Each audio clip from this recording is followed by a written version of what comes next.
Iran Israel ಯುದ್ಧ ತಂದ ಸಂಕಷ್ಟ.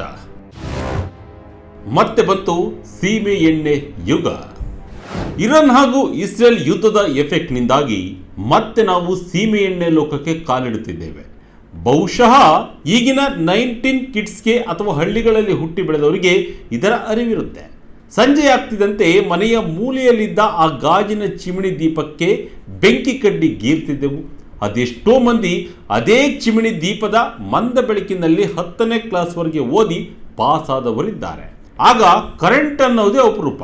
ಇನ್ನು ಅಮ್ಮನಿಗೆ ಒಲೆ ಉರಿಸಲು ಅಥವಾ ಸ್ಟವ್ ಹಚ್ಚಲು ಆ ನೀಲಿ ಬಣ್ಣದ ಮ್ಯಾಜಿಕ್ ಲಿಕ್ವಿಡ್ ಬೇಕಿತ್ತು. ಅದೇ ಸೀಮೆ ಎಣ್ಣೆ ಅಥವಾ ಕೆರೋಸಿನ್ ಪ್ರತಿ ತಿಂಗಳು ರೇಷನ್ ಅಂಗಡಿ ಮುಂದೆ ಗಂಟೆಗಟ್ಟಲೆ ಕ್ಯೂ ನಿಂತು ಆ ನೀಲಿ ಬಣ್ಣದ ಸೀಮೆ ಎಣ್ಣೆ ತರುತ್ತಿದ್ದ ಕಾಲವದು. ಆ ತಿಂಗಳು ರೇಷನ್ ಅಂಗಡಿಯಲ್ಲಿ ಸೀಮೆ ಎಣ್ಣೆ ಇಲ್ಲ ಎಂದರೆ ಇಡೀ ಮನೆ ಮಂದಿಗೆ ಆತಂಕ ಶುರುವಾಗ್ತಾ ಇತ್ತು.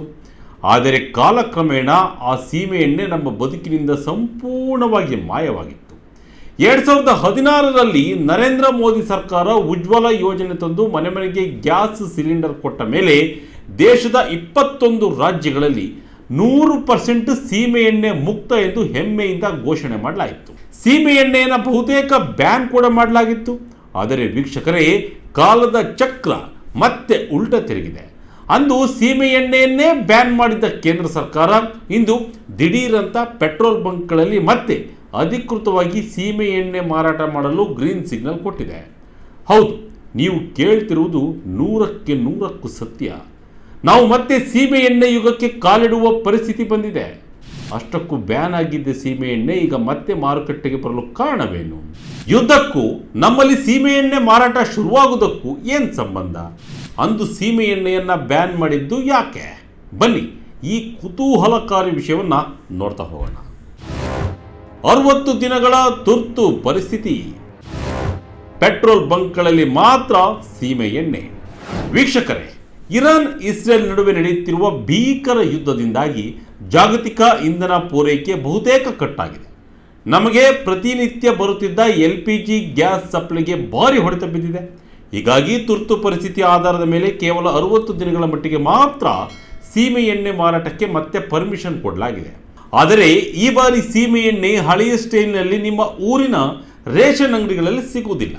ಬದಲಾಗಿ ಕೇವಲ ಆಯ್ದ ಪೆಟ್ರೋಲ್ ಬಂಕ್ಗಳಲ್ಲಿ ಮಾತ್ರ ಮಾರಾಟ ಮಾಡಲು ಸರ್ಕಾರ ಆದೇಶವನ್ನು ಕೊಟ್ಟಿದೆ.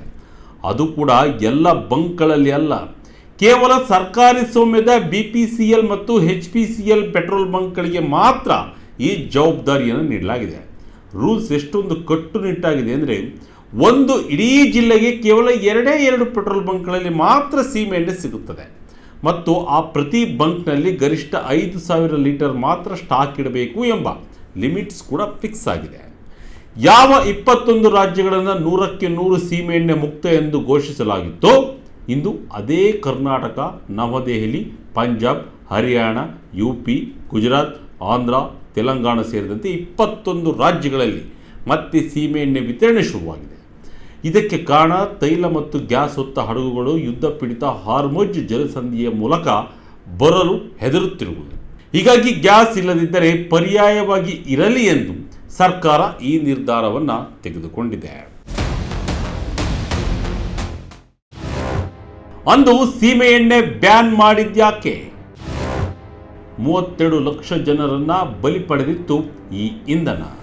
ಹಾಗಾದರೆ ಬಡವರಿಗಾಗಿ ಉಚಿತವಾಗಿ ಅಥವಾ ಅತ್ಯಂತ ಕಡಿಮೆ ಬೆಲೆಗೆ ಸಿಗುತ್ತಿದ್ದ ಸೀಮೆ ಎಣ್ಣೆಯನ್ನು ಸರ್ಕಾರ ಬ್ಯಾನ್ ಮಾಡಿದ್ಯಾಕೆ ಗೊತ್ತಾ? ಇದಕ್ಕೆ 3 ಪ್ರಮುಖ ಕಾರಣಗಳಿವೆ. ಒಂದನೆಯದು ಜನರ ಆರೋಗ್ಯ.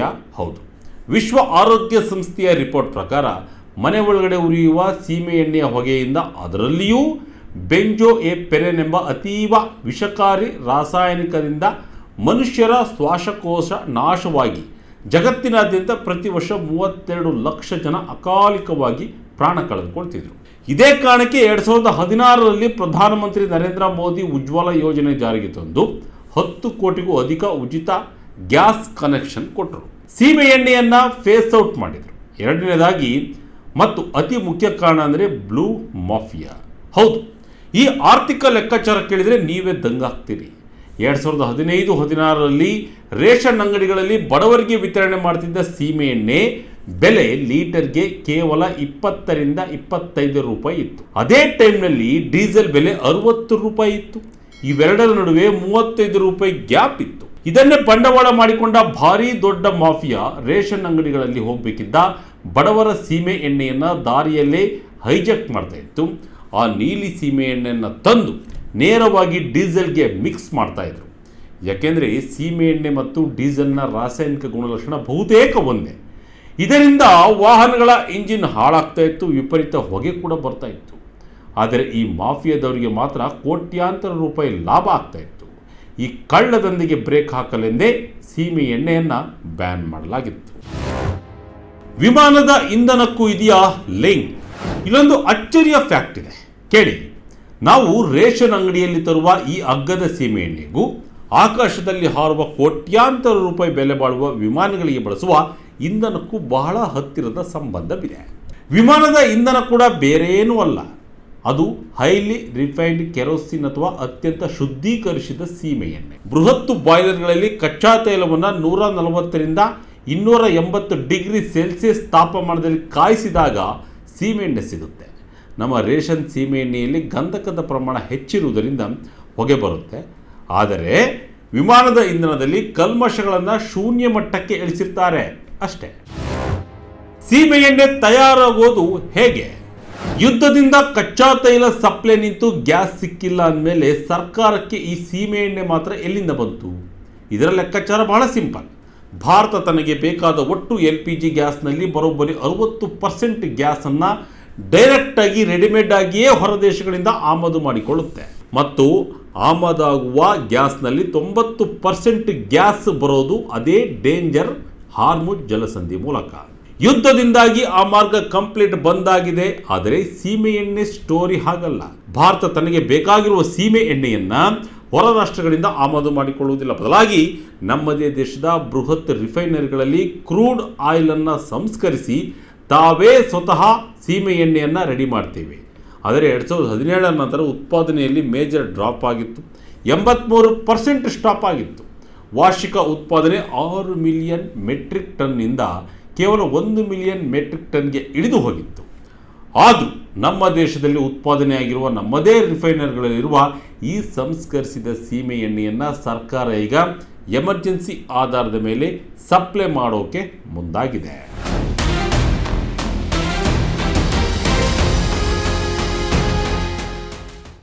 ವೀಕ್ಷಕರೇ, ಸದ್ಯಕ್ಕೆ ತೀರಾ ಆತಂಕ ಪಡಬೇಕಾದ ಪರಿಸ್ಥಿತಿ ಏನೂ ಇಲ್ಲ.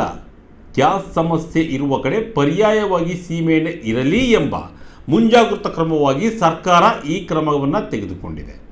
ಜಾಗತಿಕ ಬಿಕ್ಕಟ್ಟು ಉಂಟಾಗಿರುವ ಟೈಮ್ನಲ್ಲಿ ಗ್ಯಾಸ್ಗೆ ಪರ್ಯಾಯ ಮಾರ್ಗ ಇರಲಿ ಅಂತ ಜನರಿಗೆ ತೊಂದರೆ ಆಗಬಾರ್ದು ಅನ್ನೋ ರೀತಿಯಲ್ಲಿ ಸರ್ಕಾರ ಈ ಮುನ್ನೆಚ್ಚರಿಕೆ ಕ್ರಮವನ್ನು ತೆಗೆದುಕೊಂಡಿದೆ. ಕೇವಲ 60 ದಿನಗಳ ಕಾಲ ಮಾತ್ರ ಈ ರೂಲ್ಸ್ ಜಾರಿಯಲ್ಲಿರುತ್ತೆ.